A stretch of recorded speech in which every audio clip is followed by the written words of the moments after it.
Alas 5:10 na, 1 Western Visayas na. Alas 5:10 na, 1 Western Visayas na.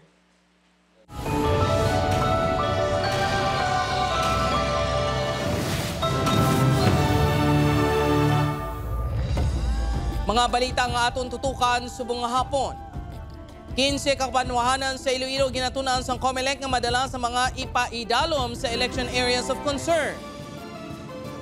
Alkalde sa Ngahoy, Iloilo, nag-request sa COMELEC nga ipaidalom sa election areas of concern ng Banwa bangon sa intense political rivalry.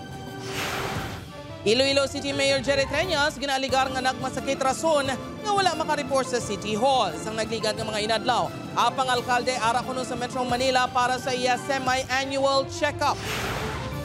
Kontador sang tubig ginkawat sa isa ka balay sa Barangay Alihis, Bacolod City. Pagpangawat nahuli ka. Pamilya Barayuga nagpasalamat sa liwat nga pagbukas ang kaso sang pagpatay kay anay PCSO Board Secretary Retired General Wesley Barayuga.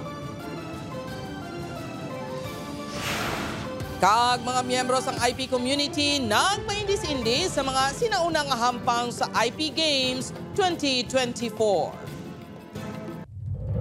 Ini ang GMA Regional TV, 1 Western Visayas. Mayong hapon, ako si Gertrude Charlatan, alkalde sa Ngahoy, Iloilo, nagahingyo nga ipaidalom ang Banwa sa election areas of concern. Ikadwa nga adlaw sang filing sang COC nangin matawhay. Inianggin tutukan ni John Sala. Gina-evaluate na sang Provincial Joint Security Control Center ang 15 ka mga banwa sa probinsya sang Iloilo bangod sa presensya sang insurhensya kag intense political rivalry. Mayara ka 15 municipality nga gina-identify sa balang ara sa nabilong sa election area of concern. Nagpaiway ng IPPO nga hingadla na nga mga banwa. Apang nagsulat naman sa COMELEC Iloilo, si Ahoy Mayor Jet Rojas nga nagahinyo nga ipaidalo mga banwa sa areas of concern. Considering that may ara kita ginahambal dito, no? According to them man, intense nga political rivalry. Sunod sa COMELEC Iloilo may proseso kag hindi basta-basta ang pagdeklara sa isa ka banwa nga area of concern. We need to validate information, intel, kag tanawon gina naton ang real situation sa ground, no. Sa una nga duha ka adlaw, generally peaceful ang sitwasyon sa tanan nga mga municipal office subong man sa provincial filing venue sa Iloilo. Wala pa man sang bisan isa nga nag-file sang ila COC sa Banwa sang Uton, kagamo man ang sitwasyon sa Banwa sang Leganes. Isa sa mga dako nga rason sini ang pagpati sang pila ka mga aspirant sa Feng Shui. Usually makadto na sila sa mga numbers na daw medyo nagapasaka bala. No, wala nagapapanaog, no. I don't know kay kadamo sa ila nagapati sina. So that is why ang hambal ko gani, it's possible nga in the first mga 2 days wala pa gid man sina kay iti daw hindi maayo ang pagsulat sang number bala like ang 1 and 2. So it's possible base makadto kita sa may ara mapahil sa 3 o may ara sa 6 o possibly ang laban sa 8. Base sa datos ng COMELEC Iloilo, may 39 ka mga aspirants nga nagsumiter sa ilang Certificate of Candidacy sa bugos nga probinsya sa Iloilo kahapon.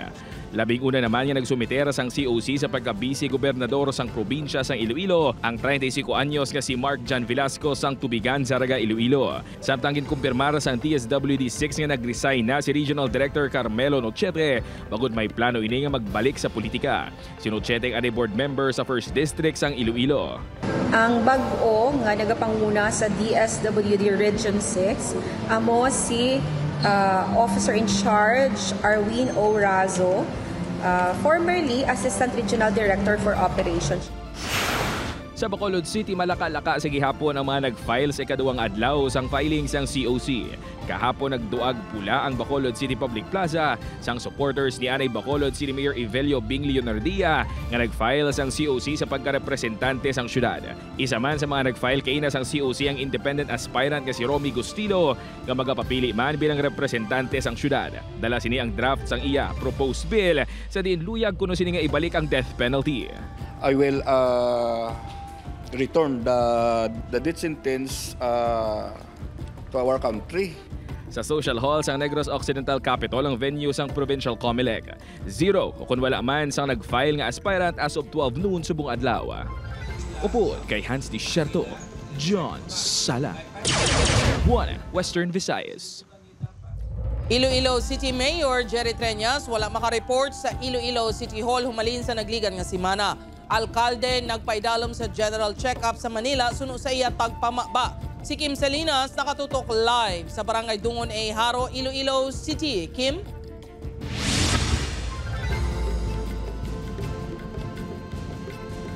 Jert, ginsabat sang spokesperson ni Iloilo City Mayor Jerry Treñas ang mga nagagawa ang impormasyon nga nagamasakit ang alkalde. Matunog ang huring-huring nga nagamasakit si Iloilo City Mayor Jerry Treñas bangod wala maka-duty sa Iloilo City Hall humalin pasang nagligad niya semana. Dugang pasani ang pagdesignar kay Vice Mayor Jeffrey Ganson bilang acting mayor. Umpisa sang Setyembre 28 pinaagi sa memorandum order nga ginpagawa ni City Administrator Melchor Tan.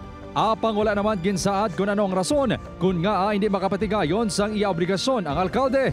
Apang sunod sa tagpamaba sang alkalde, yara si Treñas sa Metro Manila para sa iya semi-annual general check-up.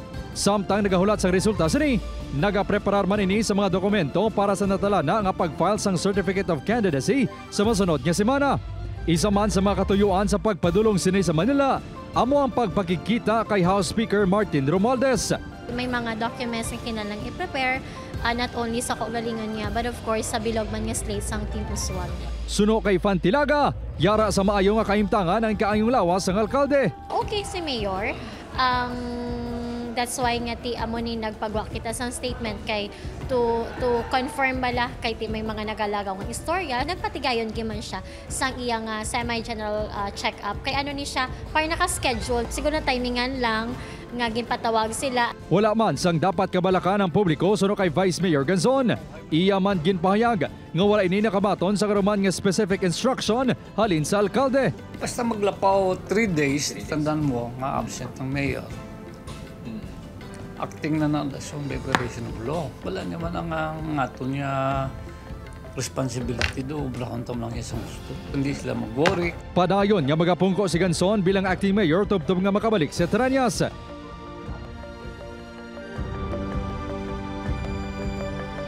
Jert, suno sa tagpamaba sang alkalde, wala pa sang definite date sa pagbalik ni Treñas sa pangidalauman nga magapauli ini antes ang Oktubre 8 o kanang petsa sa pagfile sa COC sini kag sa bilog nila nga line-up sa COMELEC. Kung sa diin, antes ini may foot parade kag caravan nga patigayunon. Jert? Madamong gid nga salamat sa detalye, Kim Salinas. Mga kapuso, nagapasalamat ang pamilya Barayuga sa House Quad Committee kag sa mga witness nga nagwa para liwat mabuksan ang kaso sang pagpatay kay anay PCSO Board Secretary kag retired General Wesley Barayuga sa tuig 2020. Sa statement nga ginpagwa sang pamilya, ginpahayag nga sa nakaligad nga 4 ka tuig, ginpungkuan kag ginpalaom sila nga may ginahimo ang otoridad kaangod diri. Sa karon nabudlayan na kuno ang mga ini nga magsalig kag maglaom. Apang nagapati ang pamilya nga ini ang pamaaging sang makaako agud mahatagan sang hustisya kag matinuan ang ngalan ni General Barayuga nga ang kaso ang ginangot sa illegal nga droga. Nagapasalamat man ang pamilya sa mga padayon nga nagasuporta sa ila. Matandaan nga sa House Quad Committee hearing sa nagligad nga semana, nagwa si Lieutenant Colonel Santi Mendoza kag gintudlo sa PCSO General Manager Royina Garma kag Napolcom Commissioner Edelberto Leonardo nga amo ang nagmando sa pagpatay kay Barayuga. Para sa dugang nga mga balita sa Bacolod City kag Negros Occidental, mangin kaupod ta si Eileen Pedreso. Lin? Madamo gid nga salamat, Jert. Kontador sa tubig sa Barangay Alihis, Bacolod City, ginkawat sa isa ka lalaki. Akto na hulikam. Yaring balita ang atong gintutukan. Makita sa sining nga CCTV footage ang pagpahigad sang tricycle nga ginamanehos sang lalaki nga nakaitom nga t-shirt. Ang lalaki nagpanaog kag nagpadulong sa kilid sang bata nga sakay sang tricycle. Kasubong nga may ginpangita nga kagamitan, tubtob nagpalapit na ini sa kontador sang tubig. May ginkuti kag matapos ang masobra 2 ka minutos, makitaan nga may dala na ang lalaki sang nagbalik sa tricycle. Kuha ang insidente sa sulod sa isa ka subdivision sa Barangay Alihis, Bacolod City sang September 30 sang aga. Antes nga nadiskubre ang pagpangawat sang kontador, ginkakibot pa sang tag-iya nga wala na nagatubod ang tubig sa ilang nga balay. Pag kapamahaw namon, nakapaligo pa ko mga 8:30, may tubig pa. Guro amo na to pag ano yadi. So pag after 9 gin check ko kay si Mr. naman masulod sa banyo, wala na tubig. Naibaluan lang sa kuha sang CCTV nga ginkawat na ang iya kontador. Pati ang negosyo siningas pa kag barbershop sa iping sang Ilabalay apektado. Nagpatakod na inis ang bagong kontador kag plano sini nga ipasimento agud hindi naliwat makawata. Mas hugton pa ang pagpatrolya sa mga barangay tanod sa lugar. Panumdum naman sa barangay officials. Dapat mga metro nyo subong, kung masarangan nyo malana, pila malana ng kabilya mo, nga inyo nga for safety purposes, pabildingan nyo. Agud niya hindi makawat ang metro. Ginatutukan na sa kapulisan ang insidente. Dagmando naman sa aton mga kapulisan nga ipangitaon gid kag awal nagapatrolya masi-platan nila ang ilang tao para ma-identify natin. Upod kay Reynald Castillo, Eileen Pedreso, 1 Western Visayas. 84 ka Ilonggo OFW nagatrabaho sa Lebanon base sa records ng Iloilo Public Employment Service Office. Duha sa mga iniluyag magpa-repatriate bangod sa kinagamo sa among nga pungsod. Ini ang gintukan ni Zen Kilantang Sasa. Nagdangat sa 84 ka Ilonggo Overseas Filipino workers ang yara subong sa Lebanon nga nagatrabaho. Ini ang base sa impormasyon nga natipon sang Public Employment Service Office sang Iloilo sa mga peso managers sini sa kabanwahanan kag kabarangayan. Duha naman sa mga ini ang ginaproseso na sang peso Iloilo para sa repatriation bangod sang Kabalaka tungod sang padayon nga kinagamo sa among nga pungsod. Ang isa ang ginabuligan sang iya LGU samtang ang isa ang ginapatigayon sang peso Iloilo. May scheduled flight na ini siya but unfortunately in-inform siya as of yesterday nga na-cancel ang ilang flight. Ginpili naman sang iban nga Ilonggo OFW nga magpabilin sa shelter sa Baylo nga magpauli sa Pilipinas. Yara naman kuno sila sa maayo nga sitwasyon. Actually naghambal sila nga safe sila kag as of now kay piara kita sa sa peak sang naman sang ginamo dito, they opt to be silent kag waay ini sila nagdangop pa kun sa mga sa aton nga embassy kay ang nagawori sini sa subong ang ilang mga pamilya. May bulig pinansyal naman nga igahatag ang Department of Migrant Workers sa mga repatriated OFW. Upod kay Marvin Lauderes, Zen Kilantang Sasa, 1 Western Visayas. Abilidad sang indigenous people sa patag sang sinauna nga mga hampang ginpasalida sa IP Games Visayas Leg 2024. Yaring balita nga aton gintutukan.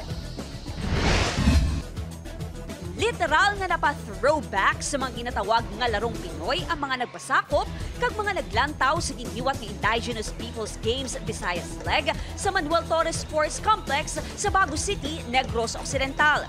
Ginpasalida ang pagpanik sa lubi, kadang-kadang, palusebo, pana, kag iban pa nga sinauna nga mga hampang nga sama-sami wala na ginahimo sang bago nga henerasyon. Si Alberto nga miyembro sang IP sa Bago City nalipay sa oportunidad nga ipakita ang hampang nga tubtub subong kuno wala nila ginakalipatan. Gusto man namon nga maipakita man sa publiko nga ang tribes Bukidnon wala nagapadayon ang amon nga mga paghiusa sa amon nga tribos. Dalang iya pa na nga ginhimo kumpiyansa ang ini nga partisipante nga magdaog sa kompetisyon. Oo, kapangayam. Mga baboy talunon, ibubura ko nito kagbuhay niyo. Tanay magdaog mo kami. Klayom na sa mga linan. 17 tanan ka LGUs ang nagpasakop sa aktibidad nga ginpangunahan sa Philippine Sports Commission kaupo ng National Commission on Indigenous People kag Bago City bilang host sa mga tuig. Pinaagi sa aktibidad, makilala ang kinamatarong sa mga miyembro sa indigenous community nga amo ang una nga nag-istar sa isla sang Negros. Narito po ang Philippine Sports Commission na yon upang maging kaisa ninyo sa pangangalaga ng mga tradisyonal na larong inyong kinalakihan at upang ipakilala rin ito sa mga kabataan. May ginaprepara naman nga dugang nga programa ang LGU kag probinsya para makabulig sa ikaayong lawas, ilistaran kag iban pa nga kinahanglanon sa IP community.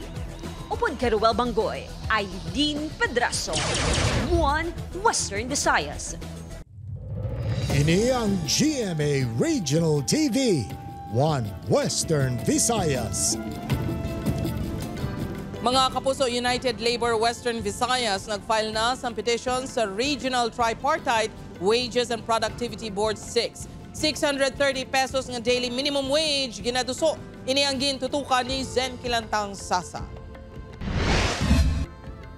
Alas 11 kainas ang aga, nag-abot sa talatapan sang Regional Tripartite Wages and Productivity Board 6 ang grupo nga United Labor Western Visayas. Duga nga 150 pesos sa sweldo sang minimum wage earners. Ang ginahinyo sang grupo agud mabuligan ang mga mamumugon, ilabi na nga tuman kakulang ang 480 pesos nga daily minimum wage.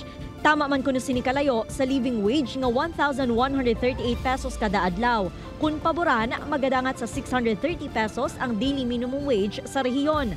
Sa PSA, ang nominal value na is 368 na lang. So may difference nga something 112. So ang ginapangayo namon subong sa ila, 150 nga wage recovery or increase man na para ma-recover lang ang nadura nga balor sang kwarta sang panahon sang inflation. Lakip sa nagpirma sa petisyon ang mga empleyado sa food and beverage industry. I-support sa mga upod namon nga mga laborer nga wala iyasang union, wala iyasang increase nga gahatag ang company. Amo ni ginfile namon para sa ila. Ang security guard nga si Melasio, aminado nga nabudlayan ini sa pagpaigo sang iya sweldo sini subong, ilabi na nga may 3 ini kakabataan nga naga-eskwela. Makabulig man gamay. Ramon kulang yun pero okay na. Sa October 10, magapatigahin sang public hearing ang RTWPB upod sa mga empleyado sang private establishments kag mga domestic workers agud talakayon ang minimum wage adjustment. Upod kay Marvin Lauderes, Zen Kilantang Sasa, One Western Visayas.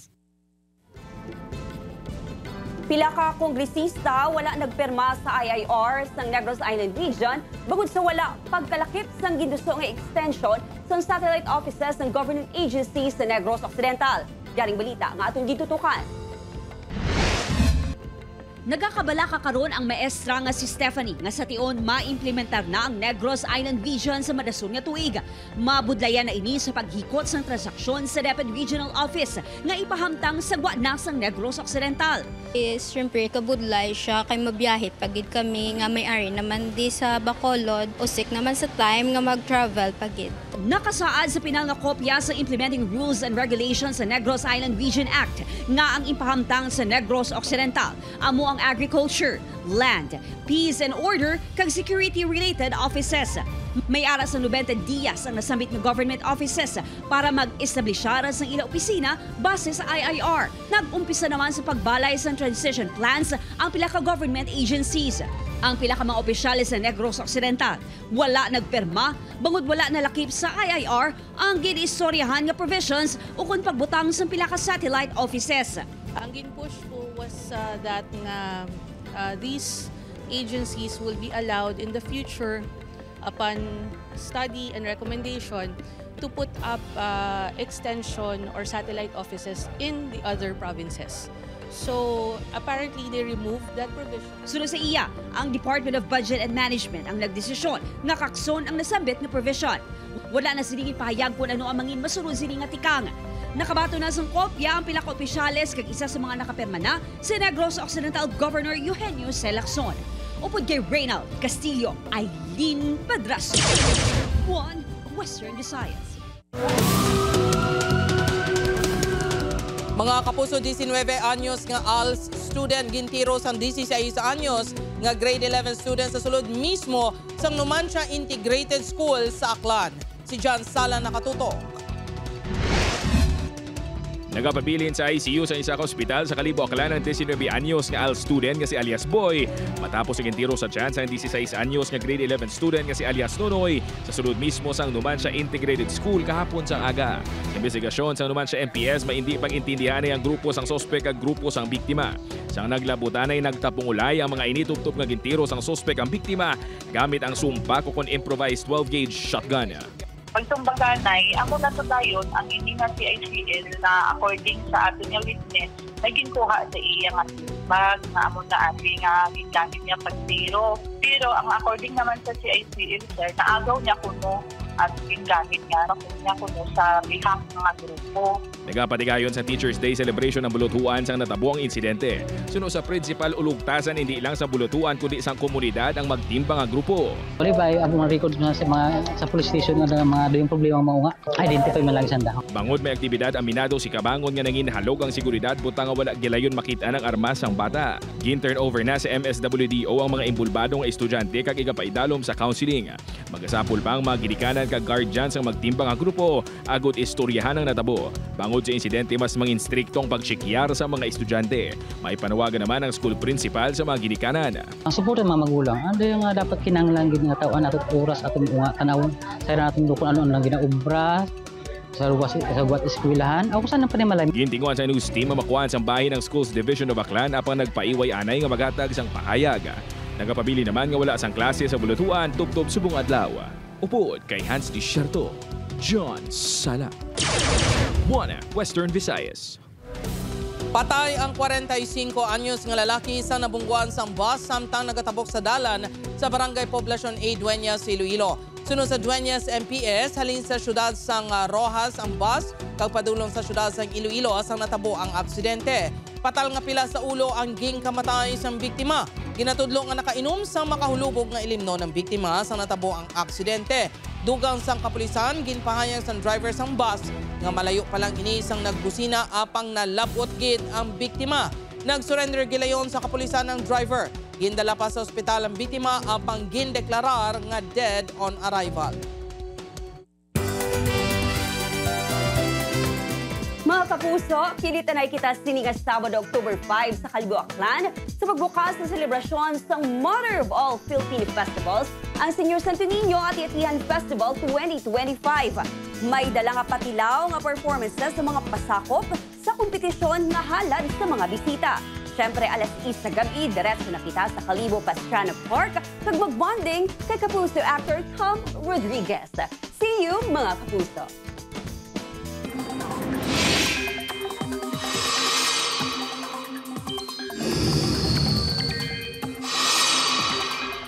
Mga kapuso, anuman nga oras halin subong nga ukon buwas sang aga ginalauman nga magsulod diwat sa Philippine Area of Responsibility ukon PAR ang Bagyo Julian. Ulihini nga nasiplatan sa kalayuon nga 265 kilometers northwest sang Itbayat, Batanes sunod sa pinakaulihi nga datos sang Pag-asa.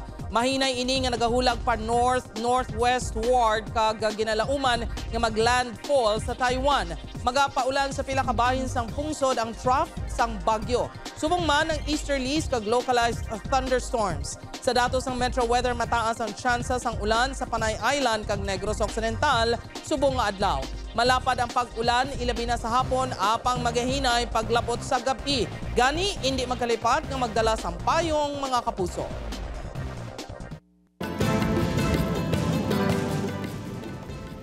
Baintitres ka mga bangkay ang na-recover sang otoridad sa nasunog nga school bus sa Gwalang sang Bangkok, ang kapital sang Pungsod, Thailand. Ang nasunog nga bus may sakay nga mga estudyante kag manunudlo sang Wat Khao Phraya Primary School nga pabalik na sa eskwelahan matapos magpatigayon sang field trip sa naaminhan nga bahin sang Pungsod. 16 man ka mga estudyante kag 3 ka manunudlo ang ginabulong sa ospital. Ginaimbestigaran pa ang gintunaan sang insidente. Ginmando naman sang otoridad ang pagpaidalom sa mga bangkay sa autopsy kag pagpadasig sa pagkilala sa mga ini para gilayon nga madala sa ila mga pamilya. 6 katawang napatay samtang 9 naman na nasamaran sa pagpanglutang kag pagpangbuno nga nagluntad sa Jaffa, Tel Aviv sa Israel. Ang insidente ang gintawag sang otoridad nga isa ka terror attack. Base sa investigasyon sa Israeli Police, ang mga sospek ang nagsugod sa pagpangatake sa Tel Aviv Light Rail. Antes ang mga inyang napatay man, sang pila ka sibilyan kag inspektor. Wala naman ginpahayag kung pila ang responsable sa pagpangatake. Ang insidente ang nagluntad minutos lang antes maglunsar sang missile attack ang Iran sa Israel. Ini ang GMA Regional TV, One Western Visayas. Sa Sagay City, LGU, nagpakigangot na sa Commission on Audit agud magserbe nga witness sa pagbukas ng vault kung saan imposible nakasulod ang missing 7.3 million pesos. Yaring balita nga aton gintutukan. Nagapabiling nga nakaselyo ang vault sa treasurer sa Sagay City. Bangod na lipatan sini ang number combination. Ginaligar nga posible nakasulod diri ang missing nga 7.3 million pesos nga health emergency allowance sa mga health worker nga wala mabaton sang tinalikdan pa nga Agosto nga payout. Sunod sa LGU, ginahulat pa mga katapos ng Commission on Audit para mapuksan na ang vault. We are coordinating with COA nga ma-open siya kay we need man ang COA to witness the opening of the vault. Amo man na time na maano sa mayor na ito-open ang vault. Wala sang direkta nga sa batang LGU kung nga nadugayan ang pagbukas ng vault. Apang sunod sa ila, may ginasunod pa nga proseso. Pananglitan, mabuksan, kag mapamatud-an nga wala sang unod nga kwarta ang vault. Posible nga magapangatubang sang kaso ang treasurer. Nakatapos man case build up ang aton city legal and admin case siguro, we will also be coordinating with PLGF since si PLGF has the jurisdiction. Sunod sa LGU, hulaton sa mga ini nga mabuksan ang vault antes magpakig-angot sa Bureau of Local Government and Finance 6. Madumduman, naging pahayag sa BLGF nga mahulat sila sa opisyal nga reklamo antes maghimo sa masunod nga tikang. Upod Geruel Banggoy, Aileen Pedraso, 1 Western Visayas. Nakuha sang Mapua Cardinals ang ika-6 sining nga kadalagan sa nagapadayon nga NCAA Season 100 Men's Basketball. Sa hampang nga ginpatigayon alas 12 kainas ang udto sa Phil Oil Eco Oil Center sa San Juan City, ginlutos ng Cardinals ang Arellano Chiefs sa score nga 77-71. Ang kadalagan ng Cardinals ang ginpangunahan sa reigning MVP nga si Clint Escamis na may 15 points, 5 rebounds, 8 assists kag 4 steals. Sa second game naman alas 12:30 subong hapon, ginlutos ng LPU Pirates ang Perpetual Altas nga 64-62. Bantayan naman alas 12 Biyernes ng udto ang enkwentro sa tunga ng Arellano Chiefs kag Binild Blazers. Ini ang pagasundan sa sambuas ng JRU Heavy Bombers kag EAC Generals alas 12:30 sa hapon. Ang hinampang ang live nga malantaw sa Heart of Asia kag sa streaming sa Gemmy Sports PH kag NCAA Philippines.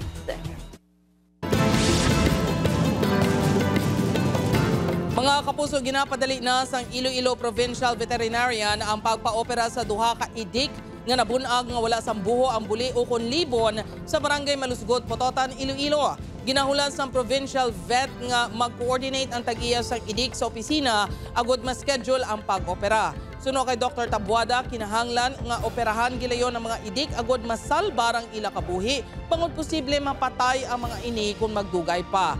Libre nga serbisyo ang ginatanyag sang talatapan sang tag-iya sang idik. Hindi siya makapagawa sang iya nga waste. Basically, mapatay gina. Ang survival siya na hindi na magdugay. Especially kung naga-intake na siya sang solid food o nagakaon siya sang feeds. Siyempre mas damo ang solid dira. So kinalan pagwaon niya gitna.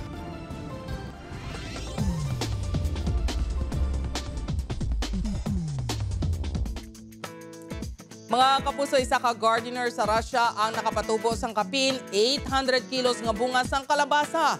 Ang kalabasa ni Alexander Chusov ang nagabugat sang 817 kilos sa competition nga ginpatigayon sa The Apothecary Garden, ang pinakadumaan nga botanical garden sa Russia. Bangod sini ang kalabasa ni Chusov ang ginakilala subong nga pinakabugat sa bugos nga Russia. Na-break sini ang daan nga record nga 771 kilos. Maperte sa pagkadako ka kalabasa. Mga kapuso, 84 days na lang Pasko na. Sa atong mga kapuso diri sa Western Visayas, kag subong man sa atong mga kapuso abroad, madamo gid nga salamat sa pagtutok.